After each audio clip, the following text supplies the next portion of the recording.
I'm going to go ahead and do this other little example just to show you, make sure you understand what's happening when you're calculating the expected values and everything, okay? So here's the example. We'll just use the same thing, men, women, cheating and not cheating. All right, so this is another class of mine, and this one only had 70 people in it. And it turns out the cheating scandal was even worse in this class. I mean, gee whiz, I don't know what's going on here, but people are out of control. So what happened in this class? Well, I discovered that 35 men cheated and 25 women cheated, right?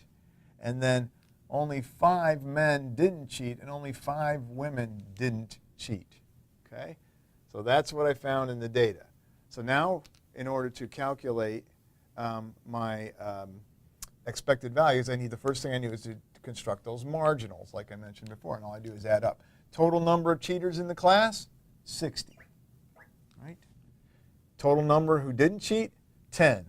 Wow, that's rough. Then the total number of men in the class, 40, and the total number of women, 30. Okay, so we kind of have a little different gender breakdown in this class than we did in the other one. All right, so now I got to get those expected values. Okay, how can I get those expected values? Well, I need to know the percentage of the total that's this marginal is and multiply it times this number down here. That's what I said before. You can always do it the same thing for each cell. It's very simple. To get this percentage, it's just 60 divided by 70. That tells me what percentage of the sample that is, okay? But you can just sort of generalize it by saying you take the 2 marginals for each one of the cells, multiply them together, and divide by the total n, and that'll give you the expected value for the cell, okay? So for this case, I just have 60 times 40 divided by 70. And if you think about it for a second, you'll realize that that's exactly the same thing I just did, because 60 divided by 70 gives me the percentage for that marginal, and then I multiply it by the number down here. So this is just a more general way of thinking about the same thing. And so that turns out to be 34.3. So that's the expected value for that cell. Okay? And then I go through and do that with the rest of them.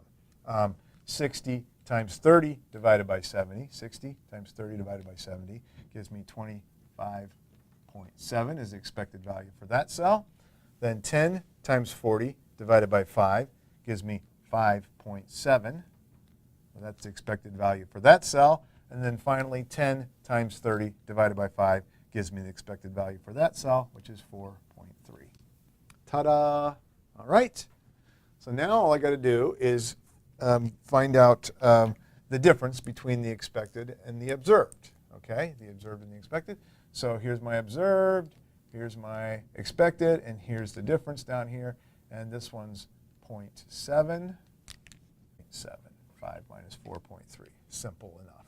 Okay, and like I mentioned last time, whenever you have a 2x2 table, it'll always be the case that these are the same. So now all I got to do is fill in my little table over here, and I'm going to be all set. All right. So I have my observed values, which were 35, 25, 5, and 5.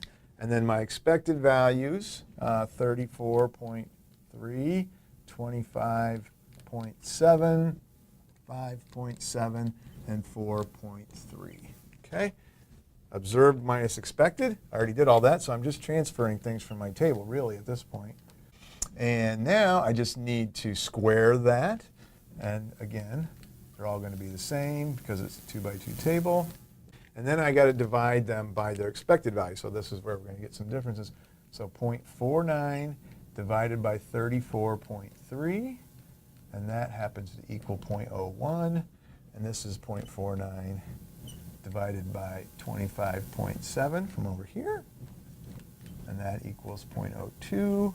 Then 0.49 divided by 5.7, and that equals 0.09. And then the last one, 0.49 divided by 4.3, and that equals 0.11. Okay, so now I've done this whole part of the equation again, and now all I have to do is add them all up. And so I just pop out my calculator and do that, and that turns out to be 0.23, and that's the chi-square for that table. Okay? Okay, so now we've walked through two different examples of how to do this, and we still haven't been able to determine, though, whether this is a significant difference or not. And so that's what we'll turn to next time with the last little chunk of our contingency table test.